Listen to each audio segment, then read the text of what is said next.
So hello there and welcome to a brand new episode of the DNF1 F1 Podcast, a show where we take all of the latest news, gossip and events in the world of Formula One and we relay that back to you for your listening or viewing pleasure, depending on which platform you choose to follow us on.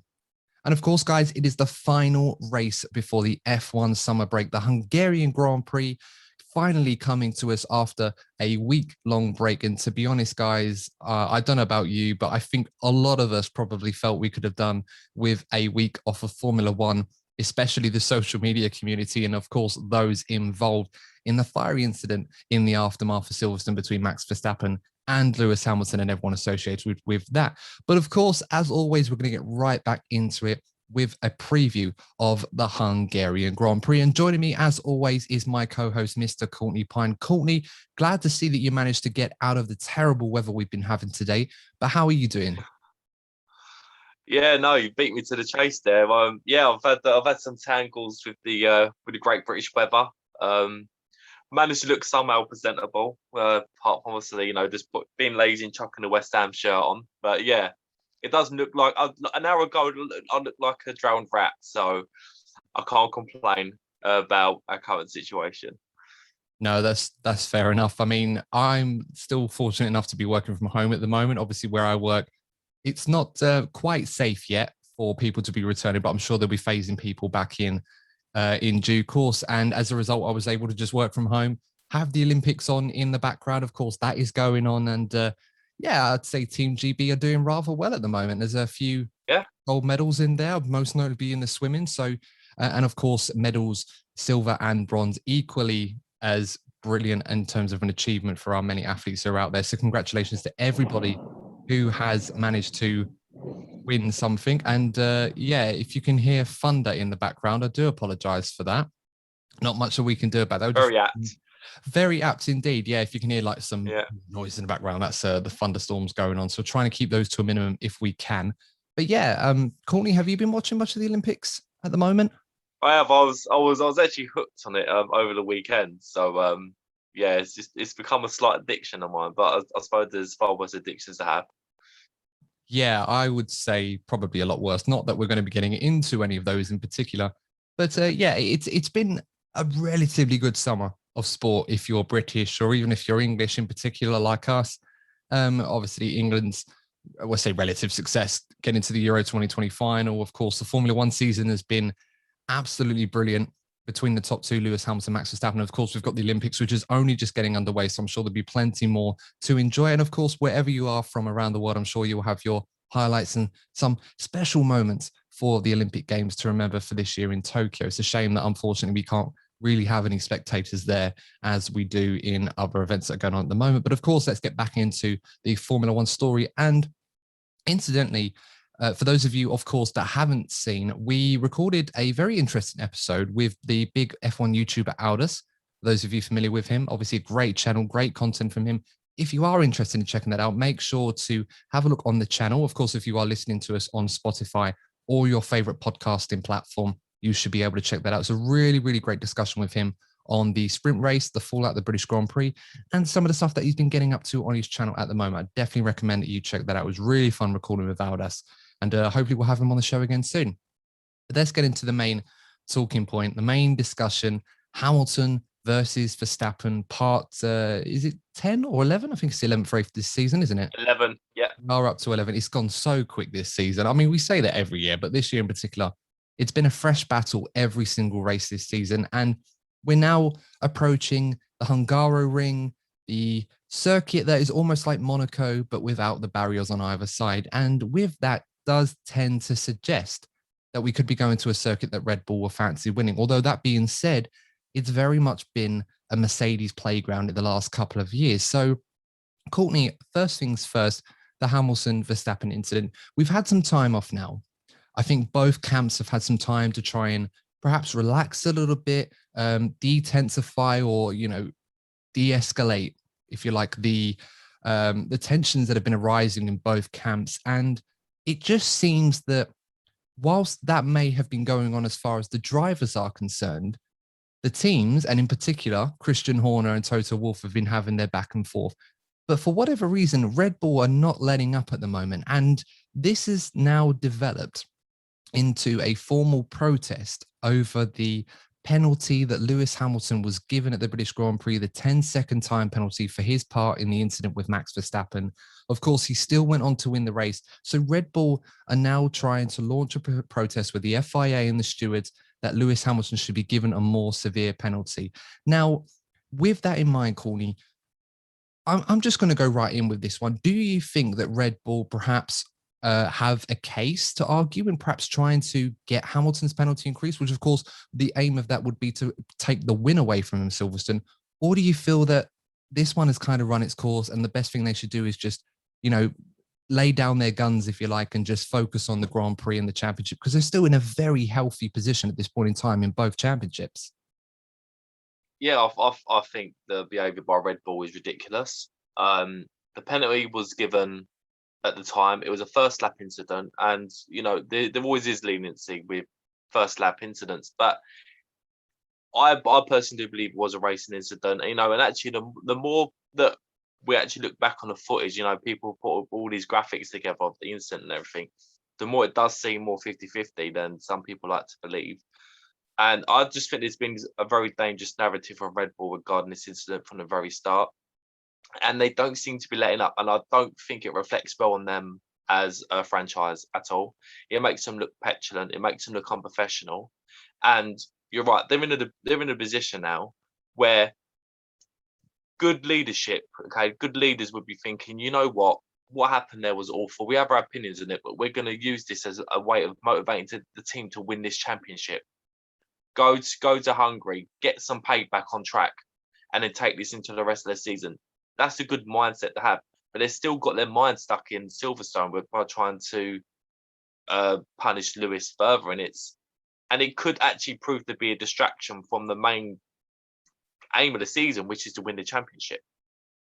Yeah, absolutely right, and it could well be a distraction. I mean, for me, I can understand why they may feel aggrieved over what has happened. I mean, for a bit of history this season, we have seen Mercedes over and over again launch one protest after the other with Red Bull, whether it be the flexi wings, whether it be with the engine.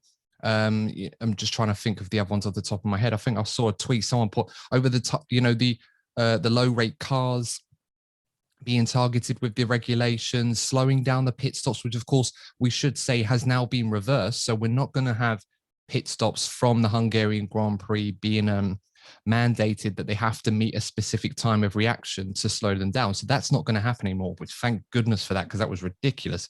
But, so this is the first time Red Bull have really launched or really tried to lay into Mercedes and Lewis Hamilton in particular this season. Now, of course, that doesn't necessarily make it right. It's not necessarily tit for tat, but I do think that there are a few reasons why I think other reasons why Red Bull are going through this. And first of which is the hefty bill that has obviously come their way to repair the damages. And I think Aldous it was who mentioned in our last episode, he mentioned it was $750,000. We now know, according to Red Bull, it's around £1.3 million or $1.8 million, which is a huge amount of money. That is almost 1% of the entire budget that each team obviously have to adhere to as part of the budget cap for this season. And of course, whilst 1% of a budget doesn't sound like a lot, that is a hefty amount when you're talking about a Formula One team, especially a team like Red Bull, who are used to spending more than twice that much every single season and have now had to find newer ways to, work in a cheaper method, not be so wasteful, try and avoid incidents like they saw. Of course, Mercedes had a similar incident between Bottas and Russell, which has, of course, cost them a similar amount of money to rectify and obviously fix the damages, which can harm their development. So I can understand why Red Bull obviously feel very, very angry and obviously want some form of repercussion going Hamilton and Mercedes' way. Of course, they can't expect the FIA or Mercedes to give them a check for $650,000 to pay half of the bill and say, sorry, guys, here's some money. That's not going to happen. That's not how it works. And so I can understand why Red Bull are doing this. But at the same time, I just feel that unless they present any new evidence, and of course, as part of this protest that the FIA and the stewards obviously allow for, it's under the condition that the team that is making the protest has new evidence which wasn't available at the time of the Grand Prix when the original decision was taken. So with that in mind, Courtney, I'm going to go on a limb and guess that Red Bull must have something. And I really hope that they do, rather than just wasting time and just saying that we're just protesting because we're not happy. I mean, do you think there's any real chance that the FIA and the stewards could actually add an extra time penalty to Lewis Hamilton, which of course would be sufficient enough to take the race victory away from him? The thing I find I'm a little bit uneasy about is if Red Bull were to win this challenge, okay, I think that's actually going to cause problems for the racing in the future, because you're going to have situations where every time there's even a moderate crash, there's going to be legal action from one team to the other, and it's actually going to start affecting the racing. So I know this is a knock-on effect of the budget cap, but at the end of the day, we're here to watch racing, good racing, and accidents do happen. And I just think it's dangerous that if we start seeing legal challenges every time there's a crash, you could end up in a position where you're going to have drivers being advised by their teams to not go for an overtake, because the repercussions could be, the risk could be bigger than like the actual game from going for an overtake. And I think that's a dangerous path to go down. So I hope for various reasons that this is just more talk from Red Bull, because let's be honest, for years now, from Christian Horner and the people at the very top of Red Bull, there has been a lot of talk. They do like to run their mouths. And I'm just hoping this is more of the same what we've been seeing for like a few years. Yeah, definitely. And, I agree with you. I just feel that, when it comes to what Red Bull seem to be trying to achieve here, granted, in a way, they are the victims in this. Let's not forget that they're the ones that are facing the hefty bill. Verstappen, obviously, through no fault of his own to a degree. Of course, he had his part to play in that incident as well. It wasn't 100% Hamilton's fault, although he was the one that got the penalty. Red Bull will feel that they're the victims in this, and obviously they want some level of justice in their opinion. But I just feel like there just comes a point where you kind of have to just learn to let it go. As angry as you are, channel that frustration into where you can and make sure that you win this race in a way that I think that they can, or most likely to, in Verstappen's hands. And then you're going into the summer break with a hefty lead in both championships, and thinking about the second half of the season, by and large, you probably will fancy your chances dominating that as well in the way that they did before the Silverstone Grand Prix. So it's a very strange one. I mean, when sorry.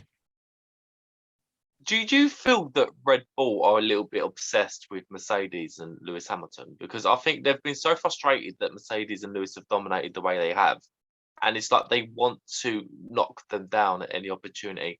We were talking about historically, I know we've seen Mercedes do it a lot this season, and we are seeing a side to Mercedes we haven't seen for a while. Let's make it clear, Mercedes have been by far innocent in this. But let's remember the challenge that Red Bull made about the DAS system last season. It does seem that they seem to be more focused on Mercedes and Lewis than their own progression. They've had a really good season. Max Verstappen's gone to a different level.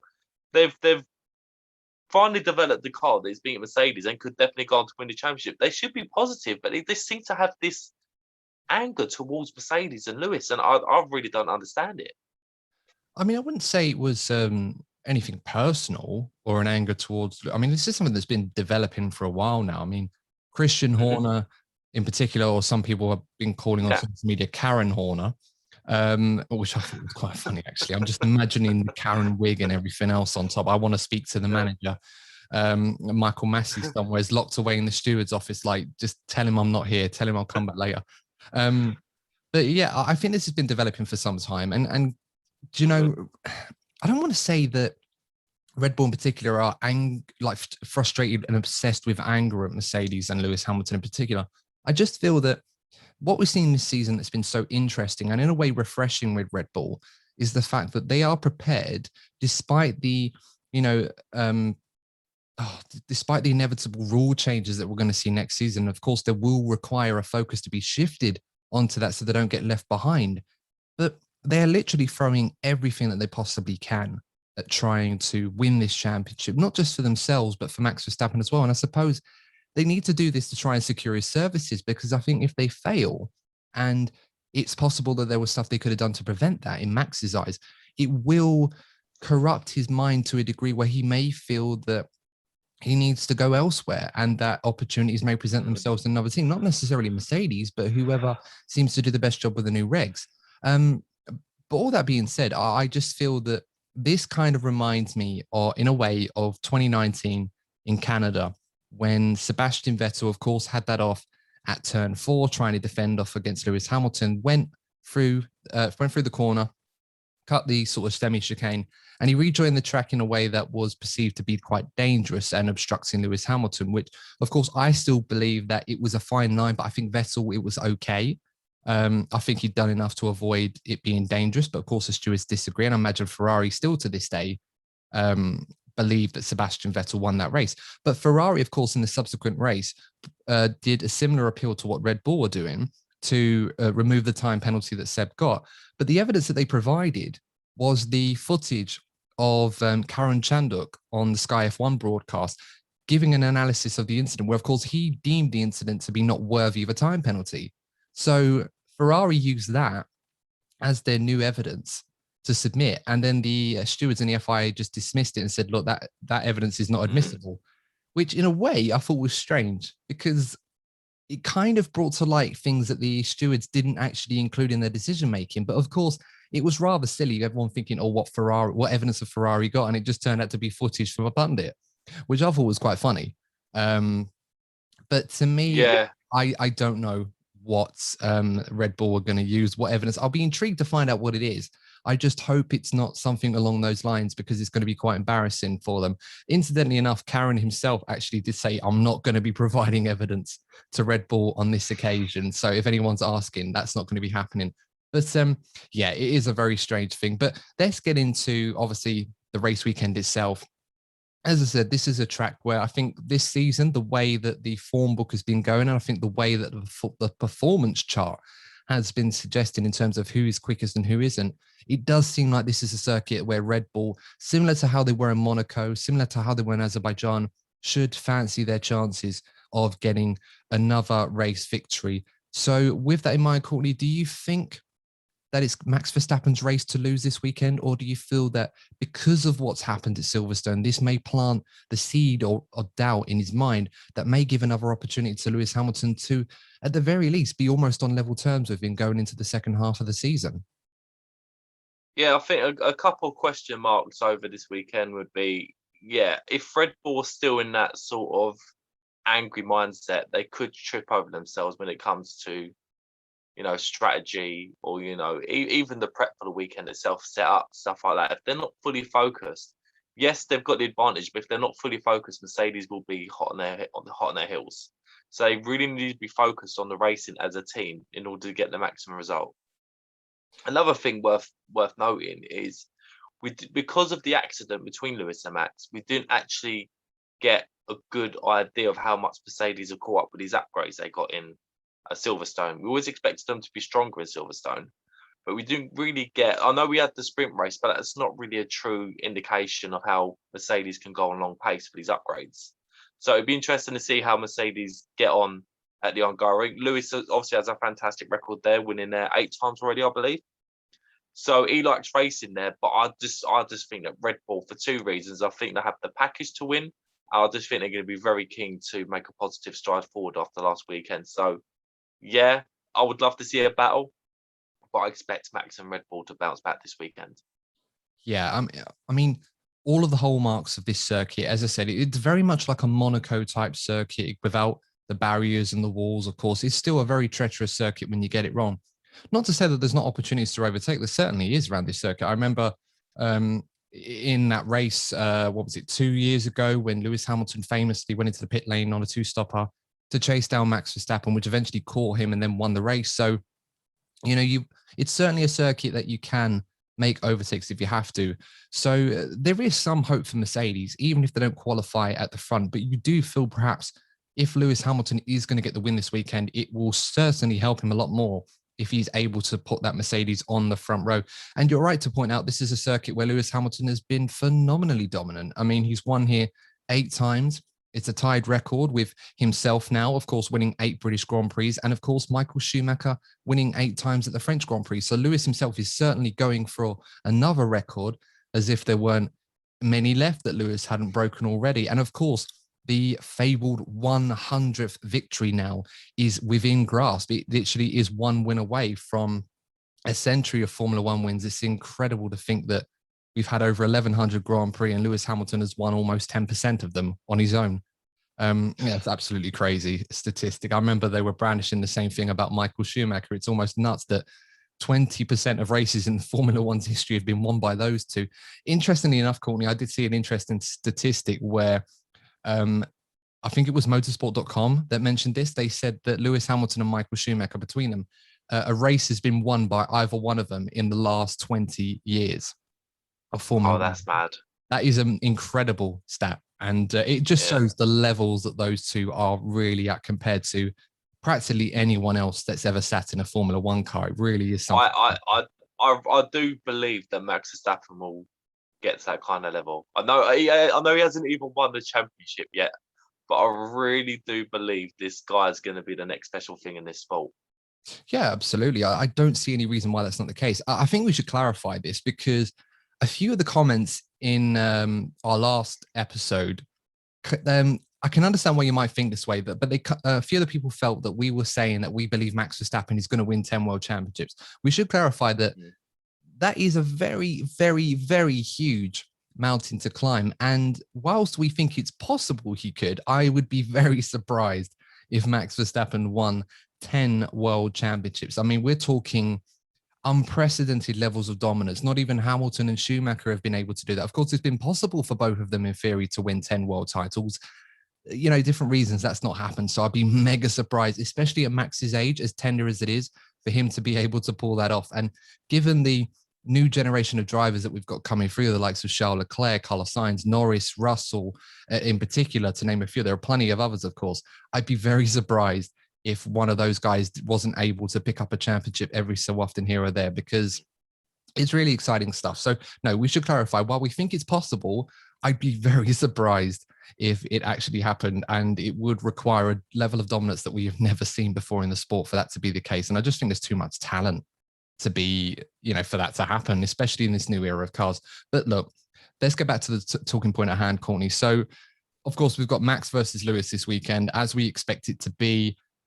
Do we feel that there's going to be anyone else that's going to throw their hat into the picture? I'm thinking maybe Sergio Perez might be able to have a better weekend like he did in Baku. Maybe Bottas might have a better weekend. I think he did all right at Silverstone to a degree. But he just didn't have the pace to win the race. That's why he let Lewis through. Or do you feel there's going to be a fresh challenge? Perhaps the Ferraris and the McLarens, as they have done at those two circuits I mentioned already, have been very good there. So there is a possibility that we could see a Ferrari or a McLaren in the mix that could upset the order in this race.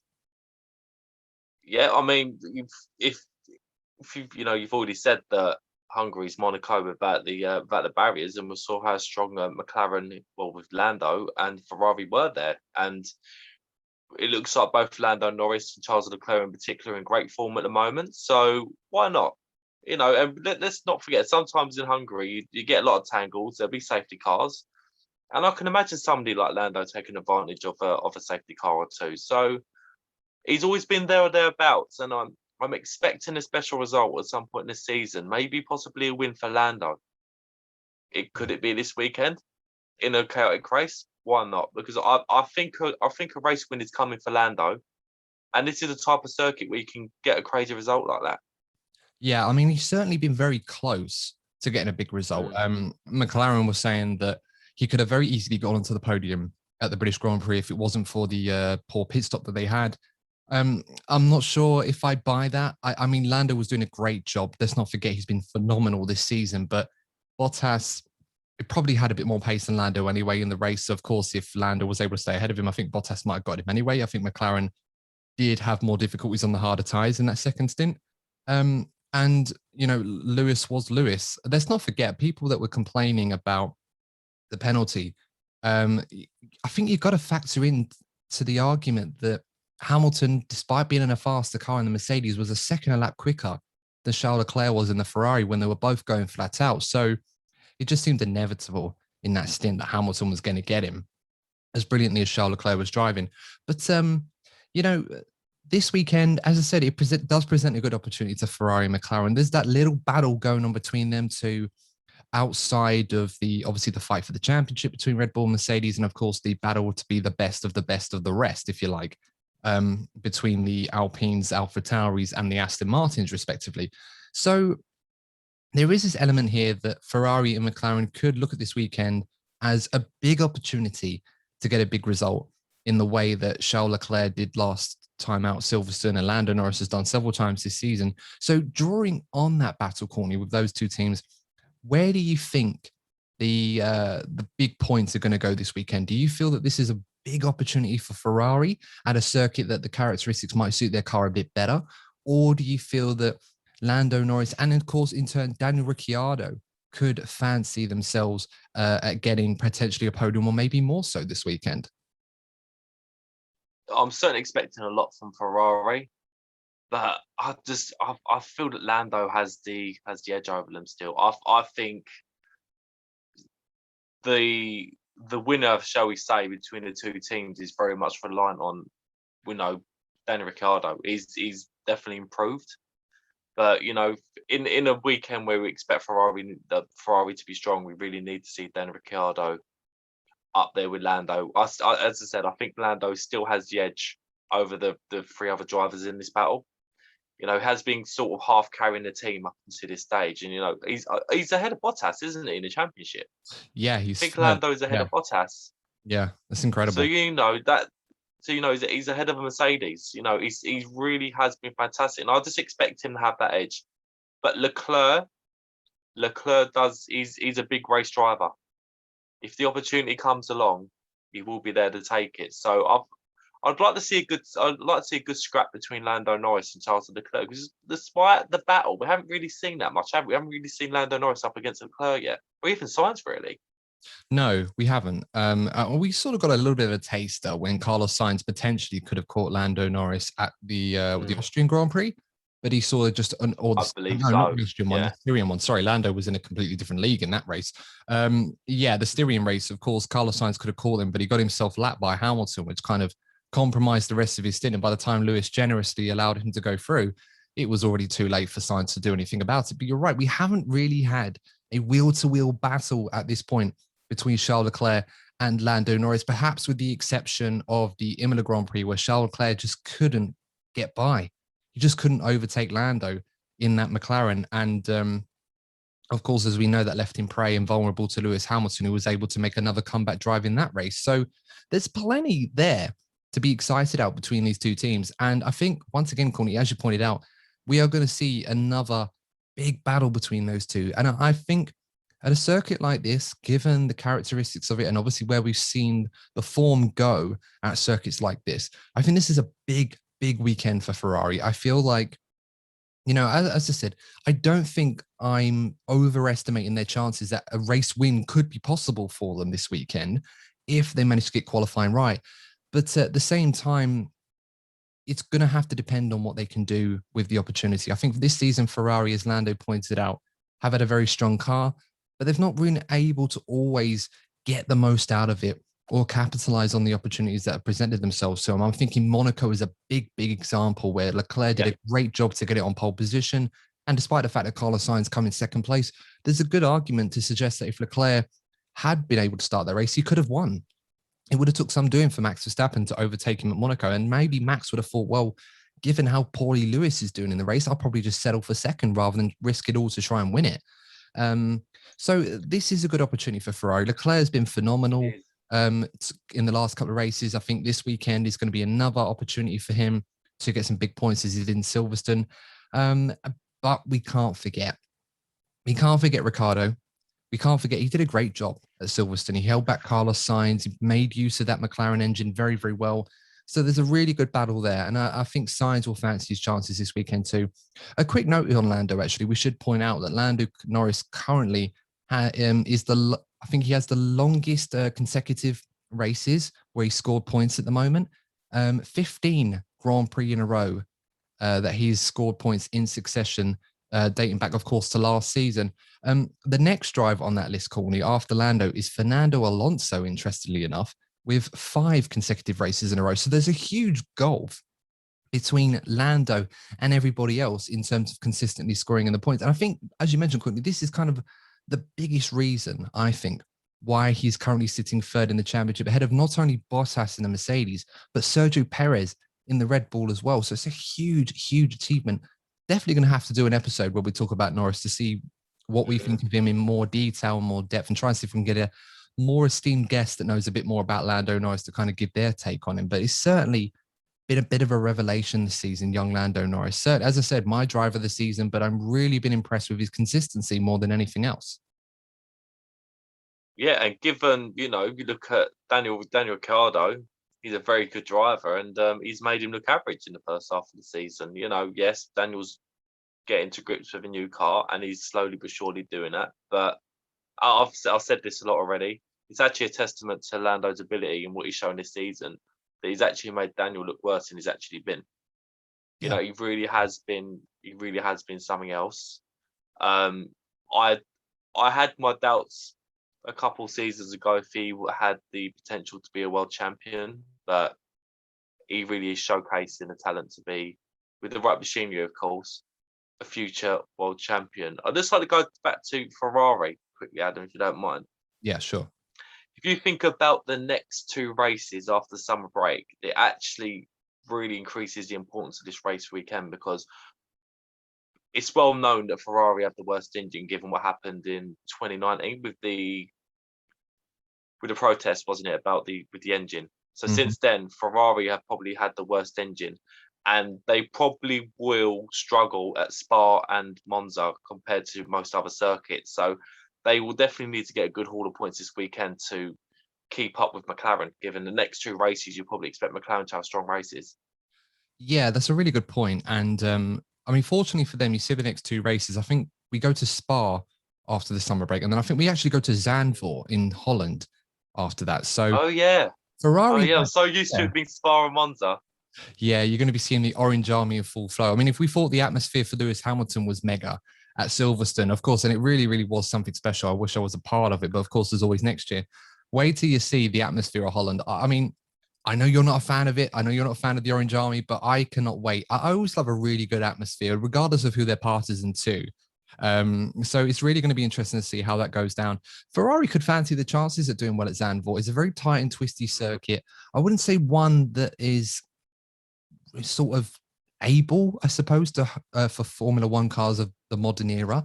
I think Formula One cars are quite wide, so this could be another circuit where qualifying could be rather critical for the race, and it's going to be interesting to see how it pans out. It's definitely worth a good shot. Hopefully in future years, when the cars change a little bit, the circuit may be a bit more appealing for that, but it's certainly going to be fun to watch and qualifying, I will say. But of course, the Italian Grand Prix, as you pointed out, Courtney, and it's going to be the second venue for our sprint, for the sprint series in Formula One as well. It's certainly not going to be an easy track for Ferrari. And as you mentioned, down on straight line speed, obviously still some drag issues with the car. But that being said, they've been able to address a lot of the weaknesses that they've had this season, particularly with tyres and straight line speed at circuits you'd think they'd do bad at, like Austria, for example. So it will be interesting. And Silverstone, to be fair. Yeah. Silverstone, they probably, I mean, it's a high downforce circuit, Silverstone, as well as high speed. That's why we love it. But Ferrari have been able to rise and meet those challenges this season to a degree. I mean, the French Grand Prix was certainly an exception, and Portimao as well.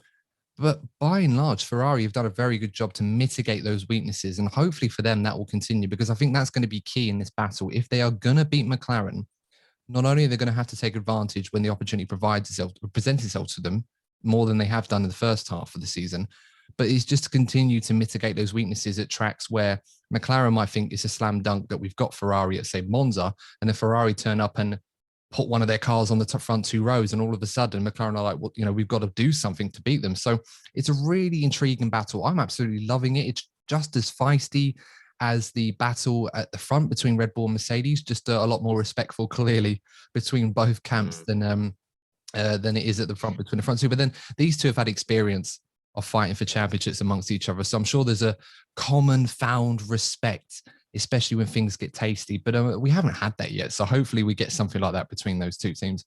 But look, we could go on about this all day. We've said this a lot, but let's talk about the best of the best of the rest. I think that's right. AlphaTauri. We'll roll with it. Yeah, we always do. That's kind of how we roll with this show. Anyone that's followed us for a while knows what we're about. We just kind of roll with it. But yeah, let's talk about AlphaTauri, Alpine, and Aston Martin. Conveniently, we put these three together because they're having their own little mini championship right now.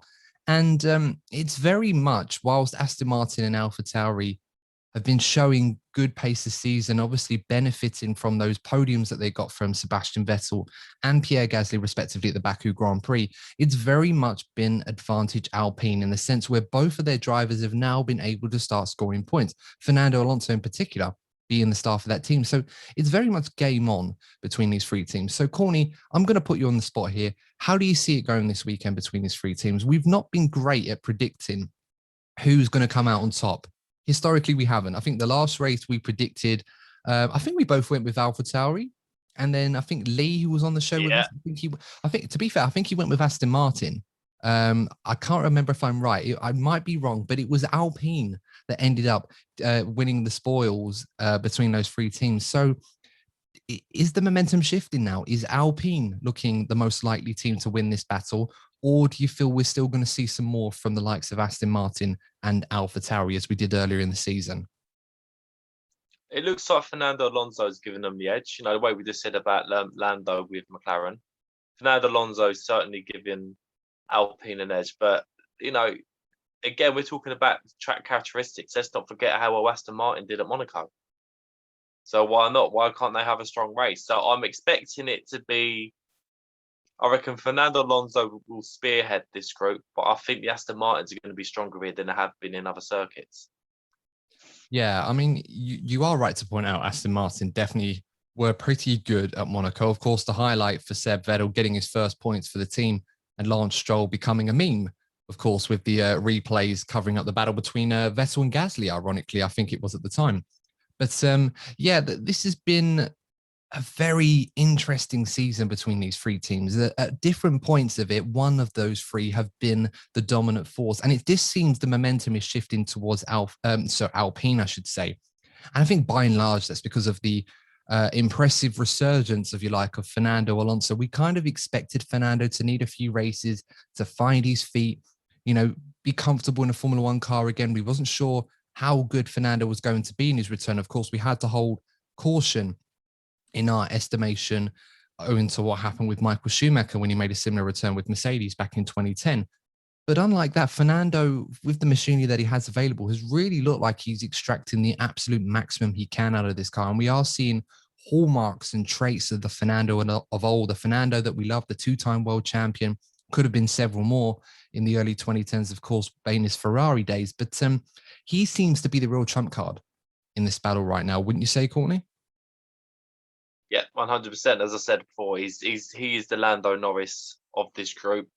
I'm really hoping Sebastian Vettel somehow becomes a part of that, because I want to be seeing more Sebastian Vettel, Fernando Alonso battles, because they've always been tasty. You know, we have got a couple of championship battles between them, and it'd just be nice to see that happen again. I think Sebastian Vettel. I think if Aston Martin makes some kind of movement, he could be involved. But I just think Alonso's he's really found a level of confidence that we haven't seen for some time actually, and he's really enjoying it. He's really enjoying this car that he's driving at the moment. Yeah, he certainly seems to be getting a lot out of it, and it's certainly, I think he said himself that he's had to kind of find where this car is good and find where this car isn't, and kind of work around that and adapt his driving skills to do that. And that's a hard thing to do. I make it sound like it's easy, and Fernando probably makes it look easy because he's that good, but it really is a hard thing to do. Some drivers don't actually ever find a way to, you know, change the way that they drive to make the car work. Daniel Ricciardo at the moment has obviously been going through that a lot this season. So it's certainly not an easy thing to do. So for Fernando Alonso to be able to do that with his experience, with his age as well, amongst the field of much younger drivers, is so impressive. It really, really is. And there's no telling how high Fernando can go. For all we know, Alpine could produce a brilliant car next season, and we could get Fernando back in a world championship fight, which would be amazing for people to see. Not something I think we predicted, but certainly is. Sebastian Vettel, you're right, Courtney.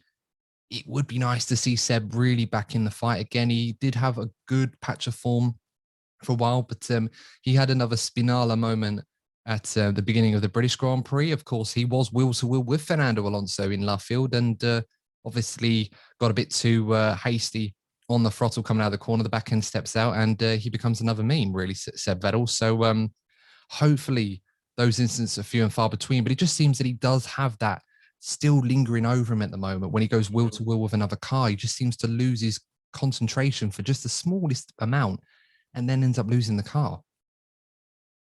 I think that's always been a slight weakness to his game. Even when he was dominating with Red Bull, there's always the question, can Sebastian Vettel handle overtaking? And he was at Red Bull, he was decent. He wasn't awful by any means. But I think if you sort of look at Sebastian Vettel's attributes in a race car, you'd probably put overtaking as one of his weaknesses, as one of his biggest weaknesses. So I'm not surprised to see some of the incidents that we've seen with him in the past couple of years. No taking away how supremely talented he is, though. I mean, I would say for me, I think that element of his sort of his craft, if you like, is more the defensive or wheel to wheel action. I feel there's something that over the years he struggled with, even his Red Bull days. I remember, was it 2012 in the Canadian Grand Prix, or 2011, I should say, Canadian Grand Prix?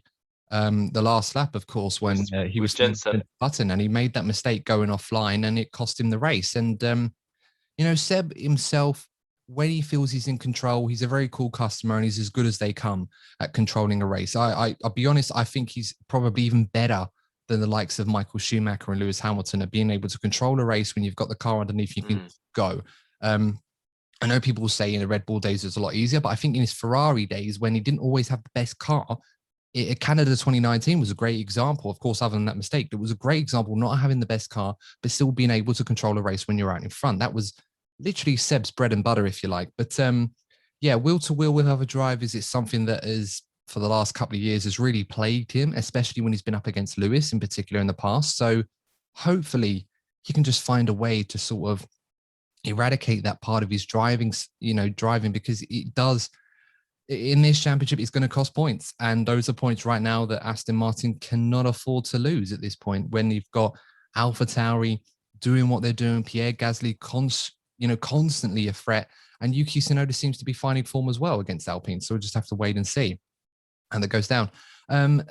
Let's go to the final battle, if you like, in the field. We've got the Alphas, we've got the Williamses, and we've got the Haases. The big story at the moment, Courtney, constantly surrounding the paddock is mostly at Williams. What will happen at Williams next season? There seems to be this expectation that at some point we will get this formal announcement that George Russell will be stepping into the Mercedes next season, with possibly Valtteri Bottas going the other way. But there have been some rumors lately that Alfa Romeo might present an opportunity for Valtteri Bottas to go there. I mean, I've asked you this a few times before, Courtney, but if Bottas does get replaced by George Russell, do you see it likely that Bottas will go to Alfa Romeo instead of going back into Williams? The only there's two possible reasons why he would go there. First of all, if no offense, if there's nowhere else to go, that could be, it's still Formula One drive, so you might think, you know what, they could be a solid midfield team. Or because there have been he has been spotted, hasn't he? Speaking with people from Alfa Romeo, maybe they feel like they've got a few tricks up their sleeves for next season, because we're not going into a normal season next season. We're going into a lot of unknowns. Famously with Brawn in 2009, we're looking at all these teams thinking, could they be the Brawn of 2022? So maybe he's been told a few things, because I remember when Lewis left McLaren, a lot of people, me included, were thinking, why the hell was he leaving McLaren? They're one of the top teams, to join a team that were pretty much midfield at the time. And Ross Brawn had a conversation with Lewis saying, no, we've got an exciting future at this team. We've got a few tricks up our sleeves. Come and join us and you'll be successful. And the rest is history. So unless Alfa Romeo knows something that the rest of us don't, I'll be very surprised if Valtteri Bottas is going to join them for, if he thinks it's going to be successful. But who knows? Who knows? I think there's going to be 1 or 2 surprises next season. Yeah, certainly. And I'm certainly looking forward to it. Of course, we're going to be discussing this in a bit more detail in a future episode over the summer break, where we're going to do a bit of a review of the F1 driver market. Of course, silly season hasn't exactly started as early as it did last year. I remember it kind of started before the season even started, with the likes of Seb Vettel leaving and of Ferrari, and Sainz replacing him, and Ricciardo, of course, going to McLaren in turn. So it's certainly a lot later this season. And of course, there are going to be the headline moves, but there've been a lot of drivers that have kind of surfaced in the driver market, not necessarily drivers in Formula One at the moment, that could find themselves on the grid in 2022. Williams, particularly, an area of interest for a lot of drivers at the moment. So we will be talking about that in a bit more detail in a future episode. But in terms of the race itself, Courtney, obviously George Russell been brilliant the last couple of races. In Austria and Styria, he was so close to getting points there. In Silverstone, he was brilliant in qualifying. It just wasn't able to replicate that level of pace in the sprint race or the actual main race itself. Do you feel that Hungary might present another opportunity for George Russell, perhaps to get a point, or do you feel that this is a circuit that they will probably struggle to be in contention this weekend? Yeah, I think it could be a struggle. I think what we're seeing in this Williams Alfa Romeo battle is that Williams, particularly George Russell, seem to be a lot better on a Saturday than struggle on a Sunday. Whereas with Alfa Romeo, they're quite the opposite. They're nowhere on a Saturday. Then on a Sunday, they always seem to be on the cusp of getting points, like 11th, 12th, possibly 13th, which isn't bad for a team of their size. So, yeah, I think Alfa Romeo will probably have the edge this weekend. Obviously, I'm very much hoping that George Russell can do it. But I think George Russell is relying on, I said earlier on about safety cars. I think George Russell is going to have to rely on a bit of luck with strategy in order to get, if it's going to happen here, he's going to need a lot more luck compared to other circuits, let's say. And let's not forget, this is one of the circuits. I think George Russell got his first Q2 appearance. I might be wrong in this, but I think if I remember rightly, I think it was something like one of his first Q2 appearances in qualifying at Hungary. So he is a bit of an expert around this track, particularly in qualifying.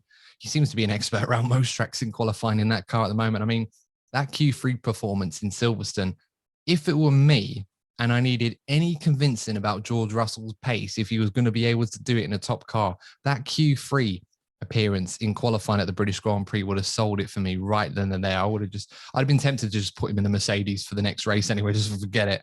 But no, with the greatest respect to Valtteri, of course, he's still doing a relatively good job at Mercedes. So, of course, we can't count that out.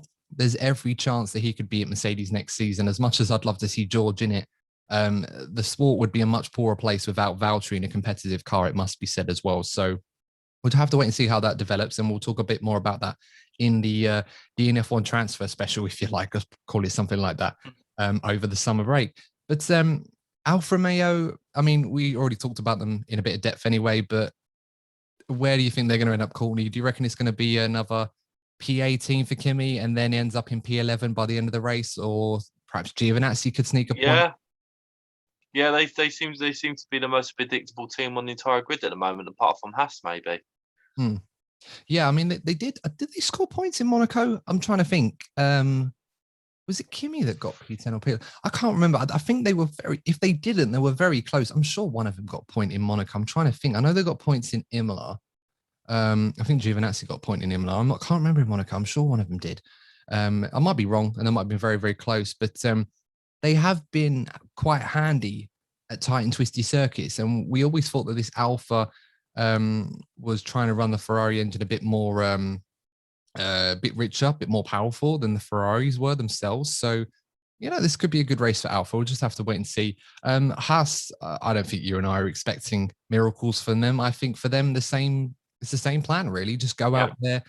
You can race each other, finish the race, for the sponsors and everything. Hope for a miracle. Yeah, pretty much. I mean, interestingly enough, Nikita Mazepin in British Grand Prix did get the better of Mick Schumacher.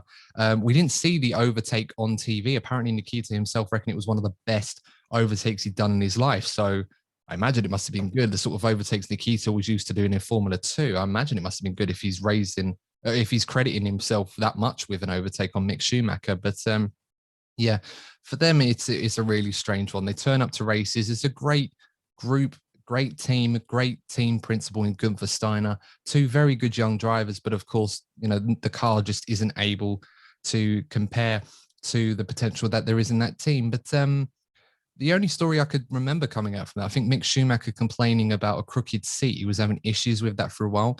Apparently, he reckons that's going to be sorted for the Hungarian Grand Prix. So it'll be interesting to see if that does return any performance at all. It might do, or you might feel more comfortable. And over the course of a race stint, that might translate into a couple of seconds over a 30-lap stint or something, which, of course, if that is the case, will always be a win-win. So for Haas, it's mostly about just completing the races with as few incidents to complain about as possible and just prepare for next season, I'd imagine. I think that was a plan from pre-season, to be honest. I think Haas were one of the first teams to say that their minds are already on next season. And I suppose they have to, given the small budget that they have. And I'll be really intrigued to see what they do next season. I think that's going to be the team that, whilst I obviously have interest in other teams to see how they get on, this is going to be the team that when testing starts on the 2022 season, incidentally, this could happen at 2 venues next season. Of course, that is a story that has been doing the rounds. I have to wait for confirmation, but I will be interested to see how that Haas performs as soon as it leaves the garage, because that's the car that's had arguably the most development. So in theory, with a budget cap where everyone has the same amount to spend, of course, facilities are different. But the Haas facilities are certainly not one to laugh at. I expect them to be rather competitive, or at least in the midfield somewhere, as they hope to. So it will be interesting to see. A very interesting story, Courtney, I was seeing online regarding the finale this season. Now, at the moment, as far as we are aware, the Abu Dhabi Grand Prix is still set to be staged as the finale this season. But it does seem in recent days that reports have been coming out talking about not only a race in Qatar to replace one of the races, replace Australia, the Qatar race that they use in Doha, I think, to where the MotoGP riders used to go on, similar to how they did with Mugello, that could be included. But also the Abu Dhabi Grand Prix could be moved forward and swapped around with Jeddah in Saudi Arabia, because at the moment, I think Abu Dhabi, I think it's on the orange or red list, I think, for UK travel, if I'm not mistaken. And I think there is a concern that it could be by the time they go there, and of course will require a quarantine period, which means that it'd be better off for them to go a bit earlier rather than travel from there to Saudi Arabia to there, and of course have to miss the race. So, I mean, what do you make of that? Is that something that you're really too bothered about? Because it's 2 circuits that, with all respect to Jeddah, because we haven't had a race there, I'm not exactly looking forward to it in terms of a contest. No, it'd be. I mean, it depends on how the championship goes. It'd be nice to get as many races as possible, but it'd be a shame if Lewis and Max are like neck and neck going into that last race, and then on a circuit where they can't really race each other. At least in Abu Dhabi, particularly with the changes they're making this season, you will be able to get some good racing. But yeah, if it goes to Jeddah, then the championship could be decided on a Saturday, and no one wants to see that, really. Yeah, I mean, when I remember watching the video of the sort of demo lap, if you like, of Jeddah when it was first announced, I kind of got Valencia vibes at the European Grand Prix there. And I mean, that wasn't the most exciting circuit in the world, but it did have that tight, twisty, fast final sector, which was quite cool. In modern day Formula One cars, which are much bigger than they were back in 2012, I can't imagine that being a fortress for overtaking. That being said, that's probably my invite to go to the Jeddah Grand Prix withdrawn by the Saudi Arabian Racing Commission, whatever they're called. So, but no, we'll have to wait and see if that story develops into anything, and we'll just have to, react to it as and when we find out what's going on. So for the final part of the episode, Courtney, as we often do, we always go with the predictions for the top 3. So who do we think is going to get on pole position, and who do we think is going to be in the top 3 this weekend? Max pole, then I'm going to say Max first, Lewis second, and Lando third. Okay, that's interesting one. And to be honest, I want to say I'm going to agree, but I'm not going to be boring. I'm going to go probably where most of our followers would imagine I'm going to go with this one. But I think, yeah, Verstappen pole, Verstappen wins, and I think it will be a comfortable win for Verstappen. I think he will just get his head down. If they can avoid a collision at turn 1 between him and Lewis Hamilton, I think if he can get away from him early on, then I think that will be the catalyst he needs to just get on with the race, dominate from the front, and take the win as well. In second place, I'm going to go a different route. Based on the reasons I said already, similar hallmarks to Monaco, I'm going to go with Charles Leclerc to finish in P2. I think, as I said, I think Ferrari could look at this Grand Prix as a circuit where I think a podium is very much in the realms of possibility. And owing to issues Mercedes have had in the slower corners, I think that could hurt them this weekend. I mean, I could be wrong. They've usually been very strong. at the slower circuits in the past. Hungary, they were very strong. They have been for a while now. But I just think this season, the way that the regulations have affected certain cars, particularly the low reg ones like the Mercedes in particular, I think this is a circuit that they may have less joy than perhaps we were expecting. But that being said, I'm still going to go with Hamilton to finish in P3. I think that win at the British Grand Prix really invigorated that sort of fire that we kind of often wait for in Lewis Hamilton in these kind of battles. He usually has that moment, that catalyst moment that really sets him off for the rest of the season. I think we saw it in 2018 at the German Grand Prix when he won there from 14th on the grid. Of course, more remembered for Sebastian Vettel's crash. We had that in, I think it was 2017 as well at Singapore, when the two Ferraris went together with Verstappen in that race. And I think we may have seen it at this race at Silverstone, the reaction, the celebration, what it meant to Lewis on top of everything else when it's been a difficult year by his standards because of how intense this championship has been. This could have been the moment that he's needed to really ignite his championship. That being said, I think if the Hamilton resurgence is going to come alive in the second half of the season, it's going to start in the second half of the season. I think Verstappen is going to be the red hot favorite, even if the weather is a bit difficult, because of course they said it might rain on Sunday, which could be interesting, but we've been promised wet weather in certain Grand Prix this season, Courtney, and then it's ended up being bone dry and 30 degrees. So exactly. I'm not expecting exactly. I mean, we got rain last year, and Verstappen very nearly didn't make it to the grid. Of course, if it weren't for his Red Bull crew, he wouldn't have done. But no, this season I'm very much putting my money on Max Verstappen this weekend. And for those of you that have followed this podcast for a while, will know that I am terrible at making predictions historically in terms of race winners this season. So Lewis fans, take that as a sign that perhaps I'll be wrong again and Lewis will get the win. But what do I know? Obviously, of course. Before we wrap up, Courtney, is there anything you wanted to add before we sign off for this one? George Russell in the points. No, I'm joking. I don't think it's going to happen this weekend. I forgot to ask about the bold opinion, Courtney. So, what is the bold opinion, Courtney? Are you going to go George Russell in the points, or are you thinking of something different this week? I think I'm expecting an Aston Martin to be higher than expected. I think maybe Seb. Maybe Seb might be able to get top 6, top 7. Okay. I'm probably going to, I mean, I do joke about it on this podcast, but I'm going to go with an Alfa Romeo in the points this weekend. I think it could be Giovinazzi. I know Kimi's been performing well, but Gio's been all right in the slow speed circuit. So I think he might do well this weekend. So I'm going to go with a Giovinazzi in the top 10 this weekend. But of course, guys, if you have enjoyed this episode, please do give a like and consider subscribing to the channel if you're watching us on YouTube. Of course, if you are following us on your favorite podcasting platform, please consider following us and leave a like. And if you are following us on your favorite podcasting platform and you are able to leave a review, please leave a 5-star review, because it allows us to be seen by more people that obviously would want to be tuning in to hear us talk about Formula One, as many fans often do with their own podcast relating to motorsport. So please, if you can, please deliver us a 5-star review. We will be reading shout outs out for those of you that do leave us a 5-star review. So please make sure to do that for us, and we'll read a shout out for you in the next podcast episode. But of course, guys, that's all there's left to say from us. Thank you so much for tuning in. Please stay safe. Until next time, we'll see you in the next episode of the DNF1 F1 podcast. Take care. See you soon.